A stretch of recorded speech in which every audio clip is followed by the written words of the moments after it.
তো পরিবারে যারা আমরা নারীরা আছি, যারা মহিলারা আছি, তাদের জন্য একটা মস্ত বড় দায়িত্ব। পাশাপাশি যারা পুরুষরাও আছেন, বাবা থেকে আরম্ভ করে ঠাকুরদা থেকে আরম্ভ করে যারা যারা আছেন সিনিয়র, তাদের জন্য একটা মস্ত বড় দায়িত্ব। সেটা হচ্ছে নিজের ছেলে মেয়েদেরকে আপনারা এমন শিক্ষা দিন যাতে তারা বাইরে বেরিয়ে যেন একজন সজ্জন সিটিজেন হয়।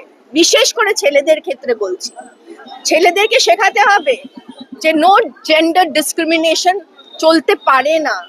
এখনকার দিনে মেয়েরা বাইরে যাচ্ছে, বেরোচ্ছে কাজ করতে, এবং এমন ভাবে তাদেরকে রেস করুন, জেন্ডার ডিসক্রিমিনেশন শেখাবেন না। তাদের গোড়া থেকেই শিখিয়ে দিতে হবে যে তোমার কাছে তোমার দিদি, আমাদের সকলের কাছে, পরিবারের সবার কাছে তুমিও তোমার দিদির মতো সমান, বা তোমার বোনের মতো তুমিও আমাদের কাছে সমান।